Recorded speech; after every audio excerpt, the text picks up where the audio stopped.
Hello दोस्तों, स्वागत है आपका आपके इस YouTube channel to news pro student पर। दोस्तों, इस वीडियो में हम बात करेंगे कि बिहार कर्मचारी चयन आयोग द्वारा 13,120 पदों में से राजस्व कर्मचारी के 4,353 पदों की जो बहाली है उसको लेकर के क्या कुछ कहा गया है इस लेटर में, ये आपको जरूर दिखाएंगे।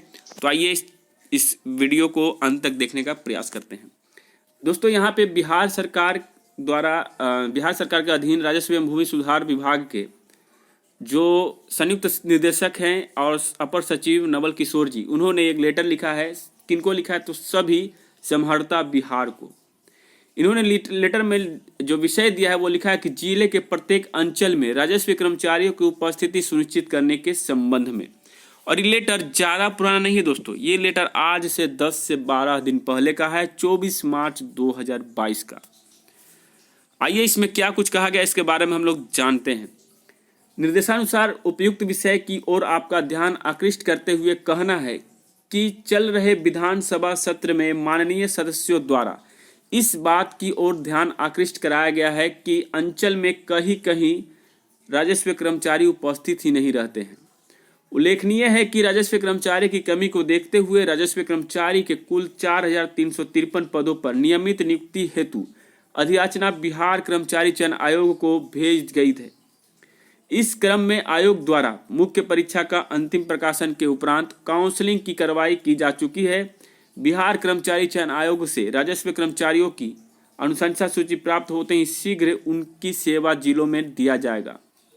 कृपया तत्काल जिलों में राजस्व संबंधी कार्यों के निष्पादन हेतु प्रत्येक अंचल में राजस्व कर्मचारी को उपस्थिति सुनिश्चित रूप से सुनिश्चित करने की कृपा की जाए। अब दोस्तों, इस लेटर के माध्यम से एक बात तो तय है कि जैसे ही आपका मेरिट लिस्ट आएगा सबसे पहले राजस्व कर्मचारी को ज्वाइनिंग हो जाएगी, क्योंकि यहाँ पे साफ तौर पे कहा गया कि बिहार कर्मचारी चयन आयोग से राजस्व कर्मचारियों की अनुशंसा सूची प्राप्त होते ही शीघ्र उनकी सेवा जिला में दिया जाएगा। यानी कि दोस्तों, सबसे पहले आपका ये पोस्ट जो है अलॉट किया जाएगा। तो अब हम बात करते हैं कि आखिरकार कब तक मेरिट लिस्ट आ सकते हैं, जिसका आप सभी बेसब्री से इंतजार कर रहे हैं। दोस्तों, आपको पता है आज 6 तारीख हो गया और कोर्ट के अनुसार आज का दिन वो दिन था जिस दिन आपका जो एनसीएल को लेकर के जो कोर्ट में कार्रवाई चल रही है उसकी आज सुनवाई होनी थी, लेकिन कुछ टेक्निकल फॉल्ट कहिए या कुछ अननेसेसरी लापरवाही कहिए, जिसके कारण ये मामला आज नहीं हो पाया। माननीय विधायक श्री संदीप सौरभ जी के व्हाट्सएप के मैसेज द्वारा या फिर उनके जो ट्विटर अकाउंट है उनके ट्विटर अकाउंट के द्वारा ये सूचना प्राप्त हुई है कि कोर्ट में जो ये मामला है ये 220 नंबर केस पर चल रहा है। यानी कि अभी आज के डेट में 100 नंबर केस पर चला, लेकिन ये 220 पर है, इसलिए थोड़ा डिले हुआ है। और उनके अनुसार ये बताया जा रहा है कि 1 सप्ताह के अंदर ही ये मामला जो है फिर से रिलिस्टिंग होगी और इस पर सुनवाई होगी। तो अब हम सब भी इंतजार ही कर सकते हैं 1 सप्ताह तक, या 2 दिन 4 दिन में ही आ जाए तो अच्छी बात होगी। लेकिन मैं पिटिशनर से ये कहूँगा कि भाई, आप मानते हैं अपने हक के लिए लड़ रहे हैं, लेकिन हम चाहते हैं कि आपका ये लड़ाई जो है वो इसी जो नेक्स्ट आपका हेयरिंग है उस हेयरिंग में अंतिम हेयरिंग करके रख दीजिए। यानी इसके बाद आपको कोई डेट लेना नहीं है और ना ही किसी तरह की सफाई देनी है। जो भी आपको एविडेंस देना है, जो भी आपको एफिडेविट देना है, जो भी निर्णय लेना है वो उसी दिन ले लीजिए, जिससे और भी कई छात्र जो है वो मानसिक रूप से परेशान ना हो और उनकी मेरिट लिस्ट जब घोषित हो तो उनके चेहरे पर खुशी की एक झलक दिखे। तो मैं यही चाहूँगा कि ये अंतिम तिथि हो और अंतिम सुनवाई हो। अब आइए दोस्तों, हम बात करते हैं आज के कुछ और अपडेट की। अगली खबर ये है दोस्तों कि मद्य निषेध उत्पाद एवं निबंधन विभाग में मद्य निषेध सिपाही पद के 365 रिक्तियों के लिए आयोजित लिखित परीक्षा का जो है वो परिणाम घोषित कर दिया गया है।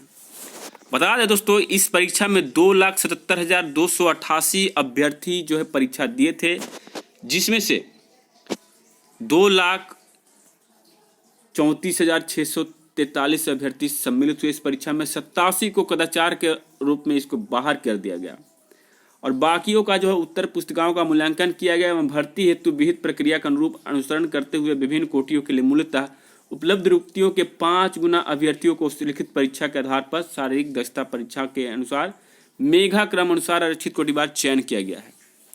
अब दोस्तों इनकी अगले चरण में क्या होने वाली दोस्तों, तो इनकी अगले चरण में पीईटी जैसे कि दौड़, गोला फेंक, ऊंची कूद आदि में सम्मिलित एवं उत्तीर्ण होना अनिवार्य होगा। और इन सब के लिए अंक दिए गए हैं दोस्तों। ये जो पीटी का एग्जाम हुआ ये सिर्फ क्वालिफाइंग नेचर का था। अब जो मेरिट बनेगा वो आपके फिजिकल के ऊपर डिपेंड करता है कि आप किस तरह से फिजिकल आप दिए हैं। दोस्तों यहाँ पे पूरे सीटों का ब्यौरा दिया गया है। उसके बाद नीचे कास्ट वाइज जो आपके कैटेगरी वाइज सीटों की व्यवस्था की गई है। उसके बाद यहाँ पे नीचे रोल नंबर दिए गए हैं जिनका इसमें सिलेक्शन हुआ है फॉर पीईटी यानी फिजिकल एफिशिएंसी टेस्ट के लिए। तो तमाम छात्र जो यहाँ पे सफल हुए हैं इन सभी को तहे दिल से शुभकामनाएं, और यही दुआ करते हैं कि आप में से अधिकांश छात्र अपने जो फिजिकल में तैयारियां की हैं उसमें सफल हों और जो 365 पद हैं वो पूरी तरह से भरे। तो जिन भाइयों का इसमें लिस्ट में नाम है उनको मैं दोबारा से तहे दिल से शुभकामनाएं देता हूँ। डिटेल आप लोग पढ़ लीजिएगा कि आपको फिजिकल के लिए क्या क्या चीज़ें तैयार करके रखनी है और किन चीज़ों को लेकर के आपको जाना है। बाकी चीज़ें आपको इसी वेबसाइट पर देखने को मिल जाएगी, इसलिए आप लोग इस वेबसाइट को लगातार अवलोकित करते रहेंगे। आगे बढ़ते हैं दोस्तों, बात करें बीएसएससी सीजीएल 3 की। तो जैसा कि आप लोग कई सारे यूट्यूब चैनल के माध्यम से या फिर कई सारे ग्रुप के माध्यम से ये जान पाए होंगे कि बीएसएससी सीजीएल 3 की बहाली आ रही है। दोस्तों बिल्कुल सही बात है, ये बहाली आ रही है, लेकिन कब आ रही है ये किसी को एग्जैक्ट पता नहीं है। मैं बता दूं, इससे जुड़ी एक खबर हमें भी पता चली है कि आपकी जो बहाली है वो 10 तारीख से 15 तारीख के बीच में कभी भी जारी किया जा सकता है। यानी कि इसका जो नोटिफिकेशन है वो 10 अप्रैल से 15 अप्रैल के बीच में कभी भी जारी हो सकता है। इसके साथ अगर बता दें दोस्तों, इंटर लेवल 2 की भी बात करें तो यहाँ पर उसकी भी बहाली आने वाली है, लेकिन वो मई के दूसरे सप्ताह में आएगी। इसके साथ बता दें दोस्तों कि बीएसएससी द्वारा ग्रुप डी की लगभग 30,000 पदों पर बहाली वो भी मई के अंतिम सप्ताह में आएगी। यानी कहने का मतलब दोस्तों कि मई के महीने में 2 बहालियां आने वाली है, और ये जो आप देख रहे हैं सीजीएल 3 ये इसी महीने आने की प्रबल संभावना है। इसका आप लोग को भी इंतजार रहा। तो चलिए दोस्तों फिर मिलेंगे नए वीडियो में अपडेट के साथ, तब तक के लिए जय हिंद जय भारत।